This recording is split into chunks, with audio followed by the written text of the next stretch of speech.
কসবার আনন্দ ভুবন খ্যাত বড়ভাঙ্গা ব্রিজে কাইতলা জগেশ্বর উচ্চ বিদ্যালয়ের এসএসসি ১৯৯৭ ব্যাচের পুনর্মিলনী অনুষ্ঠিত।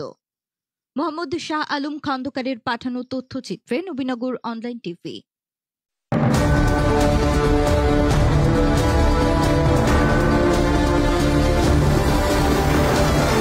আপনারা দেখছেন নবীনগর অনলাইন টিভি নিউজ। সত্যের অনুসন্ধানে আমরা। মন ছুঁয়েছে মন, নাম তার আনন্দ ভুবন। সময়ের কাছ থেকে এতটুকু সময় ধার নিয়ে করুন আয়োজন। এই ঈদে কিংবা পুরো বর্ষায় পরিবারের সবাইকে নিয়ে ঘুরে আসুন আনন্দ ভুবনে।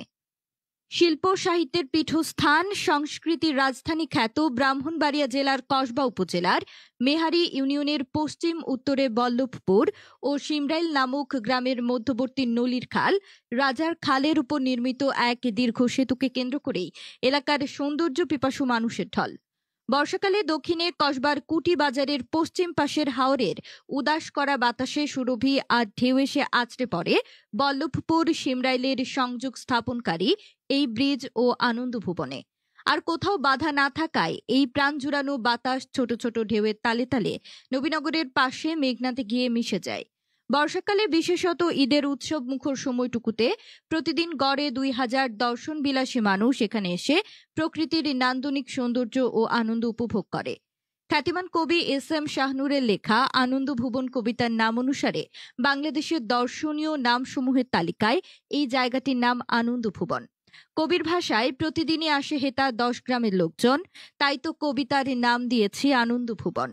নবীনগর, কসবা, আখাউড়া, মুরাদনগর, আশুগঞ্জ থেকেও এখানে শিক্ষা সফর ও পিকনিক পার্টি আসে, আনন্দ উপভোগ করছে প্রতিনিয়ত। বর্ষাকালে এখানে পর্যটকদের জন্য মাঝির পালে নৌকা বা বৈঠার নৌকা ছাড়াও স্বল্প মূল্যে হাই স্পিড বোর্ডে বেড়ানোর ব্যবস্থা করা হয়। এখানকার ব্যতিক্রম আয়োজন ঘোড়ার গাড়িতে ঘুরে বেড়ানো, শিশুদের খেলনা সামগ্রী, হালকা খাবারের ভাসমান দোকান, প্রফেশনাল ফটোগ্রাফারের মাধ্যমে ছবি তোলার ব্যবস্থা, সাঁতারের জন্য শর্টস, সুইমিং কাস্ট, সাঁতার কাটার জন্য লাইফ বয়া এবং পর্যাপ্ত নিরাপত্তা। এখানে আপনি তার সবই পাবেন। আজ রবিবার ঈদ উল ফিতরের পরদিন হিসেবে সারাদিন এখানে লোকজন বেড়াতে এসেছে। বিশেষত মোবাইল আসক্তি থেকে বের হয়ে সাজুগুজু তরুণ তরুণীরা হেসে খেলে একটা সুন্দর বিকেল উপভোগ করেছে। সময়টিকে উপভোগ্য করার জন্য কাইতলা জগেশ্বর উচ্চ বিদ্যালয়ের ১৯৯৭ সালের এসএসসি ব্যাচের শিক্ষার্থীরা এক পুনর্মিলনীর আয়োজন করে। পুরনো বন্ধুদের কাছে পেয়ে বহুদিন পর একে অপরের সাথে সৌহার্দ্যপূর্ণ আলাপচারিতায় মেতে ওঠে।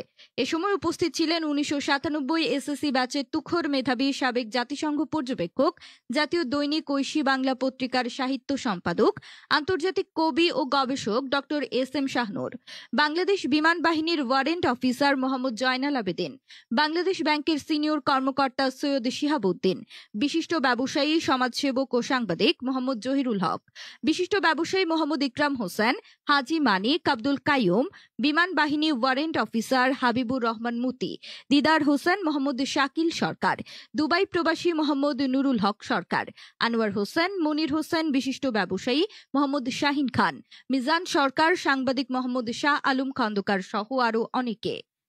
এ সময় কবি এস.এম. শাহনুর তার নিজের লেখা স্বর্গছায়া ও তার অনুদিত ভিনদেশী কবিদের কবিতা নামক দুটি কাব্যগ্রন্থ বন্ধুদের হাতে শুভেচ্ছা স্মারক হিসেবে তুলে দেন। প্রকৃতিপ্রেমিক আর ভ্রমণ পিপাসু মানুষজন বছরের যে কোনো ঋতুতেই সড়ক পথ ও নদীপথে আনন্দ ভুবনে যেতে পারেন। মূলত বর্ষাকালীন সময়টুকু আনন্দ ভুবনে আনন্দ উপচে পড়ে। ব্রিজের পূর্ব তীরে বল্লভপুর, প্রিয়নগর আবিধানিক নাম, পশ্চিমেতে শিমরাইল, দক্ষিণে বিস্তৃত এক গ্রাম। প্রতিদিনই আসছে সেটা ১০ গ্রামের লোকজন, তাই তো কবিতার নাম আনন্দ ভুবন।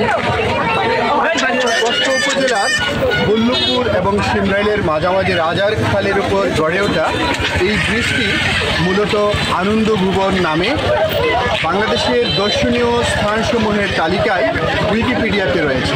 যে কেউ সার্চ দিলে কিন্তু আনন্দ ভুবন অতি সহজে পেয়ে যাবে, যেটি কসবা, নবীনগর এবং মুরাদনগর উপজেলার একটি ট্রায়াঙ্গেলে পড়েছে, যেটি যারা সৌন্দর্যকে ভালোবাসেন, প্রকৃতিকে ভালোবাসেন, তারা কিন্তু এখানে বছরের কোনো একটি সময় ঠিকই ছুটে আসেন। এটি এমন একটি নান্দনিক স্পট এটি গড়ে উঠেছে প্রকৃতি তার নিজ খেয়ালে গড়ে তুলেছে। মানুষের তৈরি অনেক নান্দনিক স্পট পার্ক রয়েছে, সেটি কিন্তু মানুষকে আকর্ষণ করে না, যেটি কিনা এই আনন্দ ভুবন মানুষকে যেভাবে আকর্ষণ করে। ইতিমধ্যেই বাংলাদেশের যে কয়টি জাতীয় দৈনিক পত্রিকা রয়েছে এবং বাংলাদেশের জাতীয় এই জায়গাটি নিয়ে প্রতিবেদন করেছে, আর্টিকেল করেছে। আমরা অনুরোধ করব স্থানীয় প্রশাসনকে নিরাপত্তার ব্যবস্থা করা হয়। যারা স্থানীয়ভাবে সুশীল সমাজ আছেন তাদের কাছে আমরা যে আবদার রাখবো, এখানকার পরিবেশটি যেন সুন্দর থাকে, এখানে যেন দূর থেকে তরুণ তরুণীরা আসতে পারে, নির্ভয়ে এখান থেকে যেন আবার বিদায় হতে পারে। এখানকার যারা তরুণ সমাজ, তারুণ্যে উদ্দীপ্ত তরুণদের কাছে আমার একটি অনুরোধ থাকবে, ইচ্ছে করলে আপনি একটি পর্যটন স্পট গড়ে তুলতে পারবেন না, যেহেতু প্রকৃতিগতভাবে এই পর্যটন স্পটটি আনন্দ ভুবন নামে গড়ে উঠেছে। এটিকে টিকিয়ে রাখার দায়িত্ব আমার আপনার সকলের। এ বিষয়ে উপজেলা প্রশাসন এবং ব্রাহ্মণবাড়িয়া জেলা প্রশাসনের সুদৃষ্টি কামনা করছি। সকলকে ধন্যবাদ।